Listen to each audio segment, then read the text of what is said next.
Son Excellence, le Président de la République a convié une réunion de haut niveau autour de lui, en présence de Son Excellence le Premier ministre et de tous les ministres concernés par la mise en œuvre du programme Kandaji. Et le but était d'échanger et de voir quelles sont les dispositions qu'il faut prendre pour accélérer la mise en œuvre de ce programme-là. Il vous souviendra que Son Excellence le Président de la République avait déjà reçu en tout cas l'équipe de Kandaji dès sa prise de fonction pour s'enquérir de l'état d'avancement du programme. Il a visité lui-même le chantier des travaux de Kandaji et aujourd'hui donc il a fait venir tous les acteurs pour échanger, donner des instructions pour accélérer la mise en œuvre de ce programme extrêmement important. Bien, à la date d'aujourd'hui, si vous voulez, pour parler du programme, je voulais tout simplement insister sur deux grandes composantes de ce programme-là.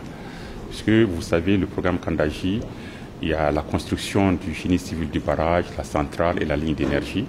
Nous avons également toutes les mesures de sauvegarde environnementale et sociale qu'il faut mettre en œuvre, notamment la réinstallation des populations.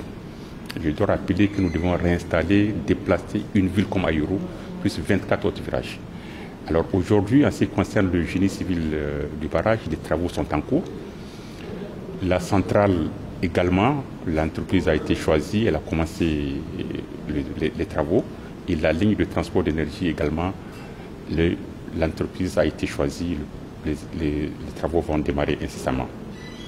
En ce qui concerne la réinstallation des populations, nous avons dû, compte tenu de la masse importante des populations à déplacer, et pour très bien réussir cette réinstallation-là, nous l'avons fait en deux vagues.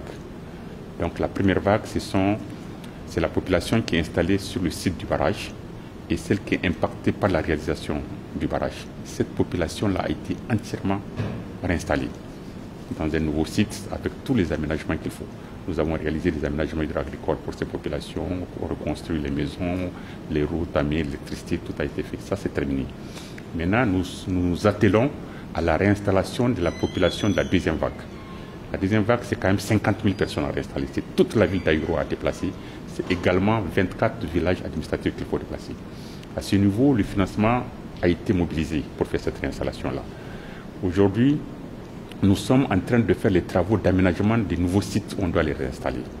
Et donc le principe de recruter aussi un prestataire pour nous aider à réussir cette réinstallation-là, le processus d'acquisition est en cours.